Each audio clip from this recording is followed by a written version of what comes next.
안녕하십니까. 목회 관점으로 본 요한계시록 이윤식 목사입니다. 이 시간에 18장 바벨론의 멸망으로 인한 기쁨 20절부터 24절 함께 하겠습니다.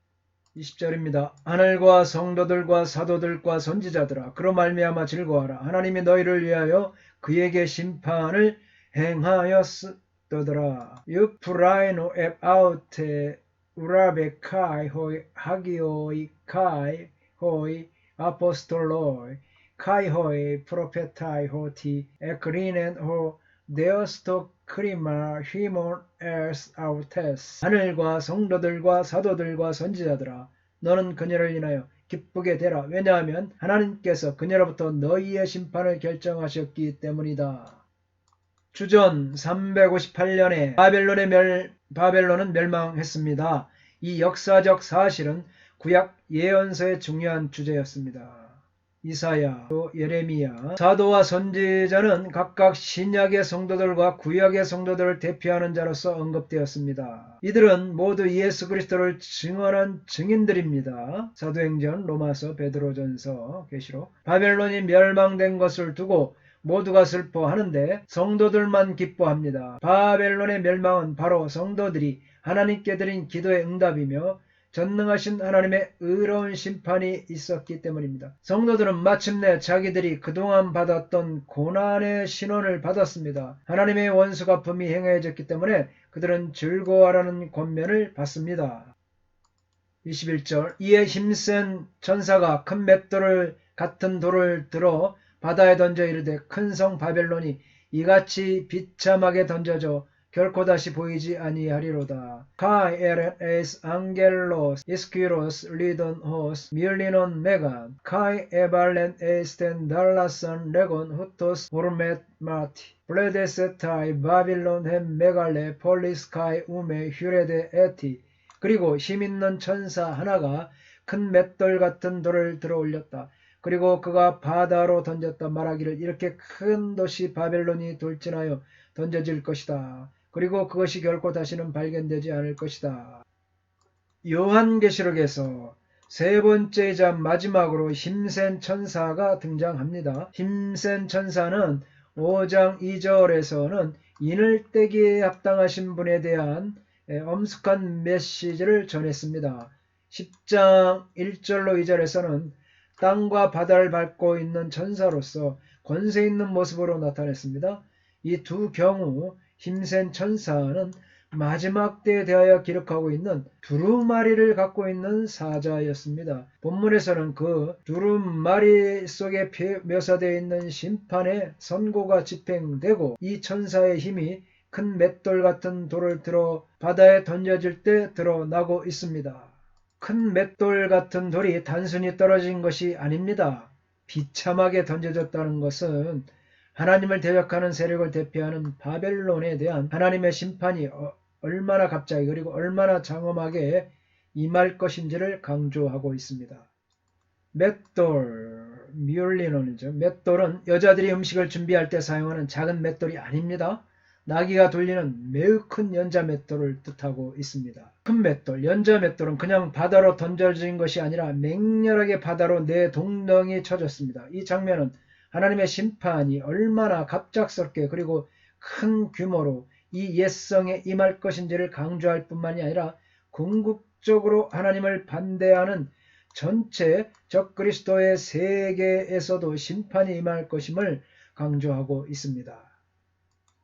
이런 경고의 말씀은 누구든지 나를 믿는 이 작은 자 중 하나를 실족하게 하면 차라리 연자 맷돌이 그 녹에 달려서 깊은 바다에 빠뜨려지는 것이 나으리라고 하신 예수님의 말씀에 귀를 기울여야 할 것입니다. 할렐루야. 22절 또 검은 것 타는 자와 풍류하는 자와 풍소 부는 자와 나팔 부는 자들의 소리가 결코 다시 내 안에서 들리지 아니하고 어떠한 세공업자든지 결코 다시 내 안에서 보이지 아니하고 또 맷돌 소리가 결코 다시 내 안에서 들리지 아니하고 카이 폰에 키다로돈 카이 무시콘 카이 아울레톤 카이 살피스톤 우메 아쿠스테 엔 소이 에티 카이 파스 테크니테스 pases tecnes ume hurede en soi eti kai pone miurlu ume 아코스테 엔소이 에티. 그리고 수금들과 예술의 기량이 있는 자들과 피리 부는 자들과 나팔 부는 자들의 소리가 결코 다시는 내 가운데서 들리지 않을 것이다. 그리고 모든 기술의 모든 기술자가 내 가운데서 결코 다시는 발견되지 않을 것이다. 그리고 맷돌의 소리가 내 가운데서 결코 다시는 들리지 않을 것이다. 23절입니다. 등불빛이 결코 다시 내 안에서 비치지 아니하고 신랑과 신부의 음성이 결코 다시 내 안에서 들리지 아니하리로다. 너의 상인들은 땅의 왕족들이라 내 복술로 말미암아 만국이 미혹되었도다. 카이 포스 리크누 me pane en soy eti kai pone nimpiu kai nimpes me acoste en soy eti hoti hoi emporois esan hoi megistanes tesges hoti en armakeia su e플라니 desan 판타탈 에드네. 그리고 등불의 빛이 내 가운데서 결코 다시는 빛나지 않을 것이다. 그리고 신랑과 신부의 소리가 내 가운데서 결코 다시는 들리지 않을 것이다. 왜냐하면 너의 상인들이 땅의 높은 자들로 있었기 때문이다. 왜냐하면 너의 복술로 모든 민족들이 미혹되었기 때문이다.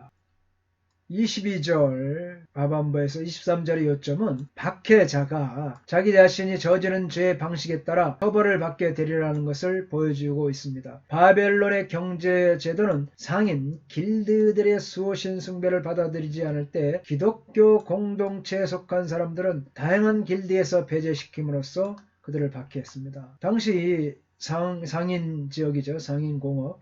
이 길드에 속하지 못했어요. 기독교 공동체에 속한 사람들이. 그러니까 얼마나 힘들었겠습니까?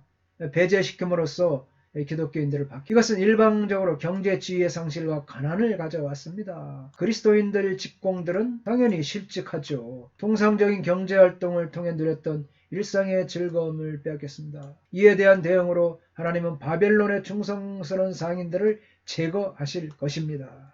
21절에 이 마지막 어구 결코 다시 보이지 아니하리로다는 이어지는 다섯행 18장 22절과 23절의 원형이 되고 있습니다. 이 행들은 결코 다시 머무하지 아니하리로다 우메 에티라는 어구를 사용하고 하나님의 진노가 바벨론, 로마, 짐승의 나라에 임하고 난 후에 결코 보이지 않게 될 것이라는 세부적으로 묘사하고 있습니다. 이 다섯 가지 상실은 맛있는 것들과 빛난 것들이 다 없어졌으니 사람들이 결코 이것들을 다시 보지 못하리로다. 18장 14절의 상인들의 애가의 확대판인 것입니다. 큰 맷돌입니다. 육신의 생활과 활동, 완전한 심판을 의미, 큰 연자 맷돌 같은 돌, 악한 세상의 멸망을 다시는 물에서 나오지 못할 맷돌로 비유. 이처럼 학자들이 비유적으로 견해를 밝히고 있습니다. 바벨론 멸망의 첫 번째 모습은 검은 고 타는 자와 풍류받은 자와 퉁수 부는 자와 나팔 부는 자들의 소리가 다시는 이 바벨론에서 들리지 않습니다. 이것은 일상생활을 밝게 해주고 기쁨을 주던 음악 소리가 들리지 않는다는 것은 바벨론 멸망으로 인한 그 도시의 황폐함을 강조하라는 것입니다. 이것은 이사야 24장 8절과 에스겔 26장 13절의 말씀을 연상하게 합니다. 이사야 24장 8절 소고치는 기쁨이 그치고 즐거워하는 자의 소리가 끊어지고 수금 타는 기쁨이 그쳤으며 에스겔 26장 13절 내가 내 노랫소리를 그치게 하며 내 수금소리를 다시 들리지 않게 하고 음악은 항상 부자 계층이 즐기는 특별한 취미였습니다. 그래서 이것은 경제적 심판의 일환이기도 했습니다. 바벨론 심판의 두 번째 멸망의 모습은 어떠한 세공업자도 바벨론에서 보이지 않습니다. 세공업자, 테크니테스, 테크노죠. 오늘날 테크노, 기술자, 테크니칸. 바벨론에서 이러한 모든 세공업자가 보이지 않게 되었다는 것은 경제 전체가 몰락하였다는 것을 의미합니다. 왜냐하면 바벨론, 로마 제국의 경제를 떠받치고 있는 기술력이 바로 이런 기술자들로부터 나왔기 때문입니다. 뿐만 아니라 오늘날도 기술이 무너지면 경제가 무너지죠. 바벨론 시대에 이런 세공업자들이 보이지 않습니다. 경제가 무너졌어요.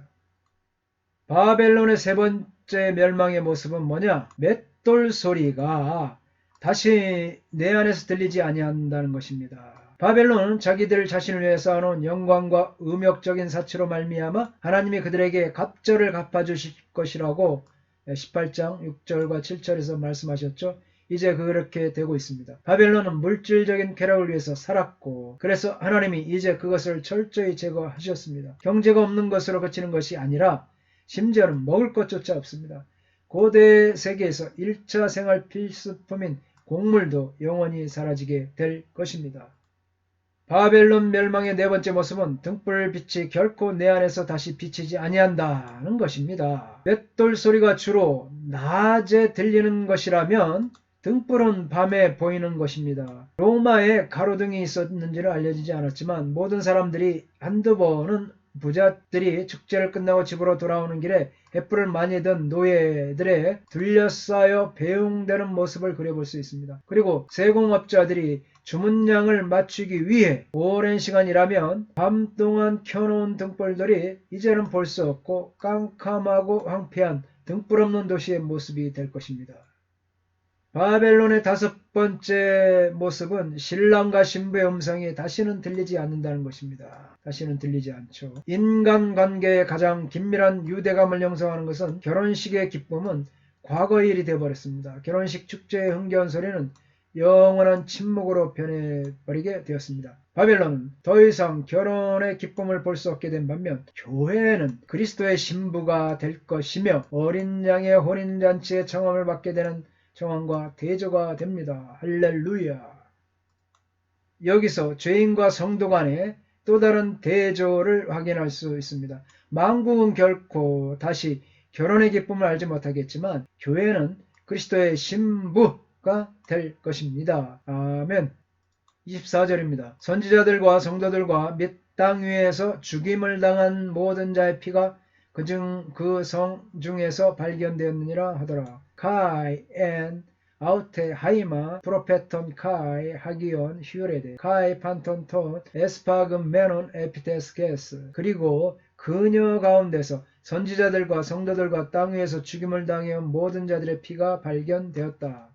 바벨론 멸망의 세 번째 이유는 뭐냐? 선지자들과 성도들과 땅 위에서 죽임을 당한 모든 자의 피가 음녀 바벨론의 성중에서 발견되었기 때문입니다. 하나님이 하나님의 말씀과 그리스도의 증거 때문에 순교한 자들의 피를 그 성에서 발견하신 것은 바벨론 멸망의 가장 궁극적인 이유라 할 수 있습니다. 순교자의 피가 제단 아래 호수하고 있습니다. 할렐루야. 과거에 존재했던 바벨론과 니느웨는 최후의 부패한 세상 구조의 멸망 모형으로 제시되어 있는 악한 세상 제국이었습니다. 요한 당시에는 로마 제국이 악한 세상 구조를 표방했습니다. 왜냐하면 요한 당시에 그리스도인은 이스라엘뿐만 아니라 로마 제국 전역에서 박해를 받았기 때문입니다. 결국 바벨론의 멸망은 6장 9절 10절에서 예수 그리스도의 증거의 삶을 살다가 죽임을 당한 순교자들의 기도 소리에 대한 응답으로 주어진 하나님의 심판이며 순교를 각오하며 순종의 삶을 살다간 성도들의 궁극적인 승리라고 할 수 있습니다. 음녀의 총본사인 바벨론 성은 성도들의 피 위에 세워진 성입니다. 권력자들의 붉은 옷은 성도들의 피로 물들인 옷입니다. 이런 자들이 쌓아올린 문명이 어찌 망하지 않겠습니까? 감사합니다. 다음 시간에 계속하겠습니다. 건강하십시오.